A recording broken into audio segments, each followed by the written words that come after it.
बहुत ज्यादा दर्द हो रहा है। डॉक्टर ने सजेस्ट किया है विजडम टूथ अक्कल दाढ़ निकालने का। ओ माय गॉड, अब तो टेंशन भी आ रहा है और डर भी लग रहा है। अब क्या करे, मुझे तो दाढ़ नहीं निकालनी है। तो hello friends, myself doctor Arundhati and you are watching me on YouTube channel ask Dentoface. Wisdom tooth का प्रॉब्लम आजकल बहुत कॉमन हो गया है और इसमें यंगस्टर्स में ये प्रॉब्लम ज्यादा है, जैसे कि 21 ईयर्स से लेके 30 ईयर्स तक आपको ये प्रॉब्लम ज्यादा फेस करनी पड़ती है, विजडम टूथ का पेन। और बहुत बार विजडम टूथ हमको एक्सट्रैक्ट ही करना पड़ता है और वो प्रोसीजर सर्जिकली होता है। तो सर्जरी अगर आती है, कट लगता है, सूचर लगते हैं, स्टिचेस लगते हैं, तो फिर तो बहुत ज्यादा डर लगने लगता है। तो आज हम इस डर को आपके मन से निकालेंगे और डिटेल में जानकारी देते हैं कि विजडम टूथ रखना चाहिए कि निकालना चाहिए, क्या आपके लिए बेटर होगा। तो सबसे पहले ये जान लीजिए, जब भी विजडम टूथ बाहर आने की कोशिश करता है तो उसका दर्द कैसा होता है। उसका दर्द पूरा रेफर्ड हो जाता है, जैसे यहाँ पे दांत है तो यहाँ से लेके यहाँ तक कोई भी टूथ आपका दर्द कर सकता है, या फिर पूरा जॉ पेन हो सकता है, या फिर आपको यहाँ से हेडेक हो सकता है, नेक एक हो सकता है, बैक एक हो सकता है। तो ये जो पूरा टेम्पोरल रीजन है ये पूरा कवर होता है एक विजडम टूथ की वजह से। और विजडम टूथ का जो दर्द है वो सालों साल रहता है। अगर वो नहीं ऊपर आ पा रहा है तो फिर वो जब भी मूवमेंट करता है यहाँ पे मसल्स सारे पेन करने लगते हैं, माउथ ओपनिंग, मुंह नहीं खोल पाते हैं, निगलते टाइम दर्द होने लगता है। और ये दर्द आता है और अपने आप भी चला जाता है। कभी कभी आपको मेडिसिन का सहारा लेना पड़ता है, फिर अपने आप दर्द चला जाता है। किसी किसी को 8-8 साल तक ये ऑन ऑफ आ रहा है, जा रहा है, ये दर्द का जो सिस्टम है वो होते रहता है। और इस वजह से बहुत लोगों को लगता है कि पिछली बार तो दर्द चला गया था, इस बार भी मैं दवाई ले लेता हूँ, पिछली बार तो मुझे आराम पड़ गया था और देखते हैं आगे क्या होता है। तो ऐसे सिचुएशन में डिसीजन लेना भी पेशेंट के लिए मुश्किल हो जाता है, क्योंकि उनको दांत निकालना नहीं है। उनके मन में एक डर है, एक बहुत ही कॉमन मिथ है कि दांत निकालने से आई साइट आपकी चली जाएगी। और ये सारी लोगों की सुनी सुनाई बातें रहती है और इस वजह से किसी का मन नहीं होता है विजडम टूथ निकालने का। और सर्जरी का नाम सुनते ही फिर उससे भी डर लगने लगता है कि खून आएगा, टाका लगेगा, अरे बाप रे अब क्या होगा ऐसा। विजडम टूथ जो है उसके अलग अलग पोजीशंस होती है। कभी वो हॉरिजॉन्टली मतलब पूरा स्लिपिंग रहता है, आड़े डायरेक्शन में डेवलप होता है। कभी थोड़ा सा टेढ़ा रहता है और ऊपर आ नहीं पाता है।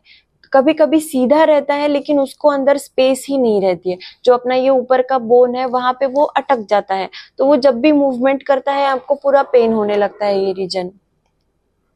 तो ऐसे अलग अलग एंगल में अपना विजडम टूथ जो है वो इरप्ट होता है, यानी उसके आने की जो एंगल्स है वो कुछ भी रह सकता है। और अगर सीधा आ रहा है, उसके लिए मुंह में पूरा स्पेस है, तो वो पूरी तरह से अच्छे से डेवलप हो जाएगा। तो कौन से कंडीशन में दांत निकालना चाहिए, कौन से कंडीशन में दांत निकालना नहीं चाहिए, तो इसके लिए एक बड़ा एक्सरे लिया जाता है जिसे ओपीजी बोलते हैं। उसमें हमको बोन का स्टेटस दिख जाता है और क्लिनिकली भी हमको एक विजन आ जाता है कि ये टूथ आ सकता है कि नहीं। अगर ये नेचुरली स्ट्रेट एंगल में आ रहा है तो हमको इसको निकालने की जरूरत नहीं है। आप मेडिसिन से जो भी पेन हो रहा है या फिर आजू बाजू के गम्स में अगर इन्फेक्शन है तो वो आप क्योर करके वेट एंड वॉच कर सकते हो। दांत पूरा आने के बाद आपको दर्द नहीं होगा। लेकिन अगर टूथ का एंगल टिल्टेड है, आड़ा टेढ़ा है, उसको बाहर आने के लिए स्कोप नहीं है, मुंह में जगह नहीं है, ये सारा हमको एक्सरे में प्रॉपर दिख जाता है। ऐसी कंडीशन में बेटर है कि आप उसको निकाल दो। अगर आप उस टूथ को वैसे ही रखोगे तो वो दांत आपको हमेशा तकलीफ देते रहेगा। वहां के जो गम्स है वहां पे इन्फेक्शन होता रहेगा, स्वेलिंग आएगी, नीचे अपनी लिम्फ नोड्स वगैरह होती है इनमें भी इन्फेक्शन होता रहेगा, ये स्प्रेड होते रहेगा और इसका कोई भी स्टॉप नहीं रहेगा। कभी आप मेडिसिन लेके इसको डिले कर सकते हो लेकिन ये कंटिन्यूअसली होता रहेगा।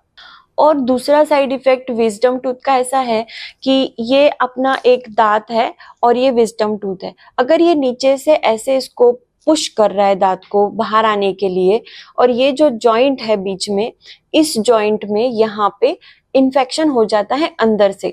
इवन दो वो दांत हड्डी के अंदर है आपका पूरा, फिर भी वो जॉइंट में आगे वाले दांत को रूट में इन्फेक्शन क्रिएट कर देता है, या फिर क्राउन और रूट के बीच में जो जंक्शन है वहां पे इन्फेक्शन क्रिएट कर देता है।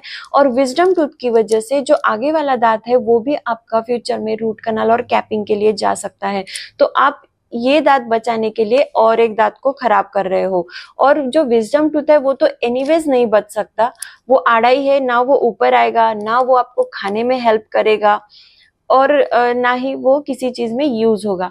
तो उस टीथ को रख के आप अपने अच्छे दांत को खराब कर रहे हो। इसीलिए बहुत इंपॉर्टेंट है विजडम टूथ का बाहर आ जाना। विजडम टूथ का सर्जरी लगभग पेनलेस ही होता है, क्योंकि अंडर एनेस्थीसिया किया जाता है, उसके बाद भी आपको मेडिसिन रहती है। तो बहुत डिस्कम्फर्ट, बहुत पेन वाला सर्जरी नहीं है, आप इसको आराम से बेयर कर सकते हो, इसीलिए डरने की कोई जरूरत नहीं। तो अगर विजडम टूथ आपको बॉदर कर रहा है तो डरिए मत, इसको तुरंत निकाल लीजिए और अपने आजू बाजू के दांतों को सेव करिए, अपना ओरल हाइजीन भी मेंटेन हो जाएगा। इसीलिए विजडम टूथ को जितना जल्दी हो सके उसको निकाल दीजिए, ये डर मन से बिल्कुल निकाल दीजिए। विजडम टूथ निकालने के कोई भी साइड इफेक्ट्स नहीं है। Thank you very much friends for watching this video. Please subscribe and share with your friends and colleagues जिनको भी wisdom tooth की प्रॉब्लम है, उनके मन से ये डर हम आज निकाल देते हैं। Keep smiling, have a happy healthy life. Thank you.